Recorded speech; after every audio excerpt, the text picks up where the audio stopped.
Good morning, everybody, and welcome to this morning's update on Winter Storm Olive. So this video, I'm going to be exclusively focusing on the snowfall and ice accumulations across the northern plains, Great Lakes, and Northeast.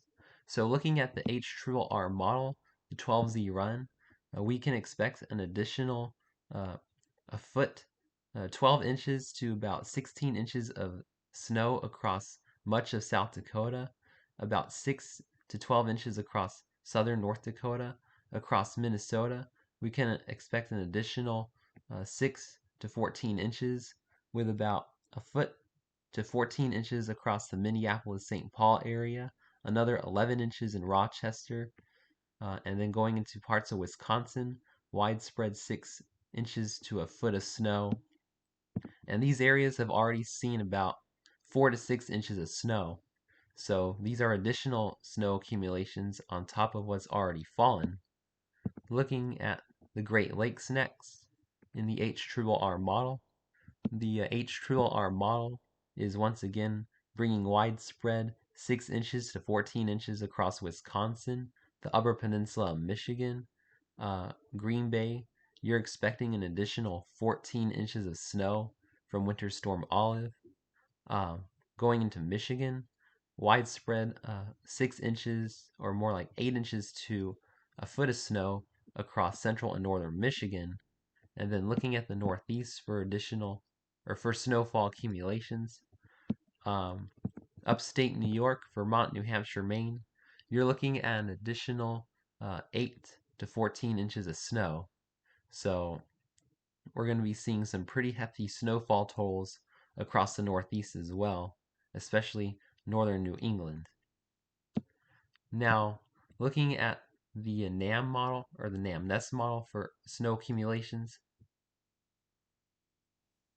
starting in the northern Great Plains again, this model is actually bringing more snow to South Dakota with the widespread 10 to 20 inches across the state. North Dakota about 6 to 12 inches. Northern Nebraska 6 to 14 inches.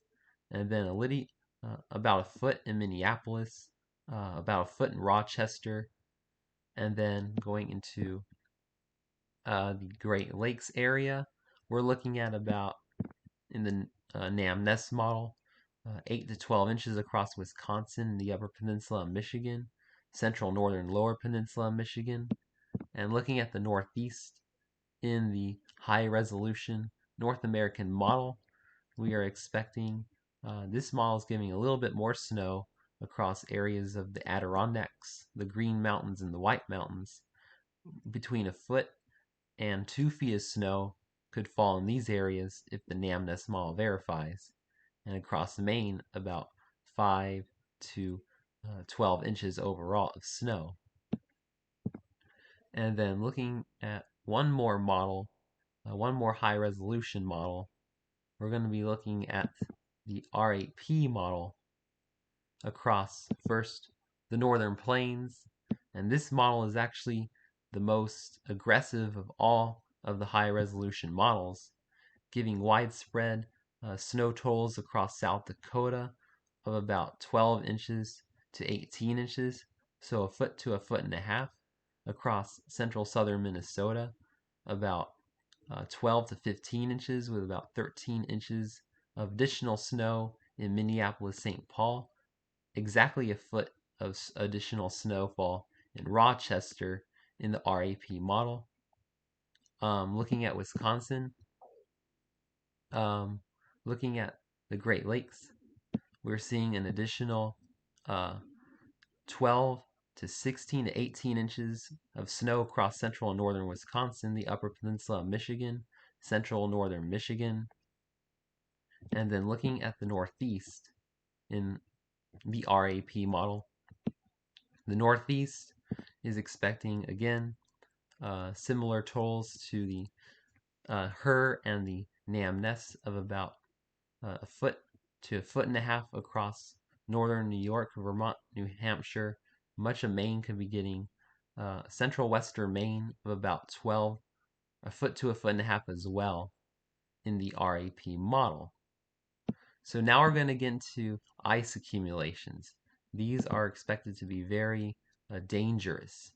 So the ice is mainly going to fall across the Great Lakes region. So switching over to freezing rain accumulations in the HRRR model. The HRRR model, the latest morning run is showing widespread ice accumulations across central eastern Iowa, southern Wisconsin, far northern Illinois, of between a quarter of an inch to half an inch of ice across south central Michigan. The latest ice totals are between a third of an inch to three quarters of an inch in the HRRR model. So especially across south central Michigan, including areas like Detroit, you need to prepare for power outages and widespread tree damage, as this is going to be a significant ice storm for you guys. And also, even across areas like Milwaukee, Racine, Kenosha, make sure you're preparing for power outages and tree damage from ice. And then even looking across the Northeast, we have an icing threat across central, southern, and northern New York State, much of Massachusetts, Connecticut, southern, central Vermont, where the HRRR model is putting widespread ice accumulations between a quarter to half an inch in these areas as well. So if you live in areas like Albany, in western Massachusetts, be on guard for some scattered to numerous power outages and tree damage as well. Looking at the next model for ice accumulations across the Great Lakes, we're looking at the high resolution North American model. And this model is still being extremely bullish on the ice accumulations. This model is bringing widespread ice accumulations between a quarter to half an inch across south central eastern Iowa, far northern Illinois, far southeast Wisconsin, and once again Michigan. The bullseye of the ice storm, you're expecting between a third to an inch of ice in this NAMNEST model. This model is again, I think, overdoing it across the Detroit area. We're not going to be seeing an inch to an inch and a half of freezing rain, but across southern central Michigan, you'll be receiving widespread totals of a quarter to a half an inch, with isolated totals reaching as high as three quarters of an inch in south central Michigan. So make sure, like I mentioned earlier, you are preparing for power outages and tree damage. And looking at the Northeast for ice accumulations in the NAMNEST model. The NAMNEST model is bringing more of an ice storm to northern Pennsylvania, central southern New York State, into western Massachusetts and Connecticut, of between a quarter of an inch to half an inch, with isolated three quarters of an inch. So look out for tree damage and power outages if you live in these areas as well. And looking at our last model, the RAP model, across the Great Lakes, the last high resolution model, the RAP is showing the same thing as the other two models, a quarter to a third of an inch of ice in central eastern Iowa, southern Wisconsin, including areas like Kenosha, Milwaukee, and Racine, far northern Illinois, across south central Michigan. The bullseye, the RAP model, is putting widespread ice accumulations of between quarter of an inch to an inch. And then looking at the Northeast in the RAP model, the RAP model is putting the ice more across central New York State, Vermont, Massachusetts, New Hampshire, and this is about ranges between a tenth to 4/10 of an inch. So Winter Storm Olive is going to be bringing a dangerous ice storm to parts of the Northeast and the Great Lakes. So make sure you're preparing for that. And finally, I'm going to be showing you the latest National Weather Service's watches, warnings, and advisories. We have blizzard warnings across southeastern North Dakota, the eastern third of South Dakota, western, southern, and central Minnesota.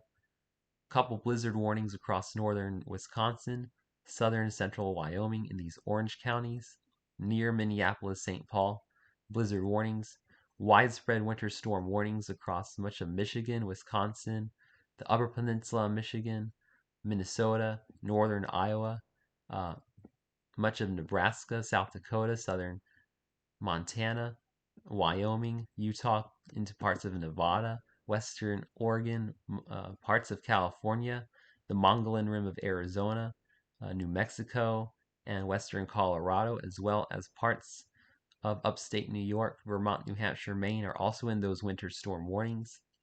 We have winter weather advisories in many areas of the country in these lighter purple shades. And then we have ice storm warnings across portions of central eastern Wisconsin, Iowa, far southern Wisconsin, far northern Illinois, south central Michigan in these dark purples. So you're under ice storm warnings. So make sure you are really preparing if you live in areas like Milwaukee and Kenosha, and then Detroit for heavy icing. And then this storm is going to be generating a lot of wind. So we have widespread wind advisories and high wind warnings across much of the southwest into western Texas. We have fire weather warnings in west central Texas and more wind advisories across the south central portions of the country into the Tennessee Valley. So this is going to be a widespread high impact storm with extreme impacts across much of the northern plains and especially across the Great Lakes with an ice storm. So make sure you're making your last minute preparations as this storm is really going to ramp up this afternoon and evening. Stay safe and have a wonderful day, my friends.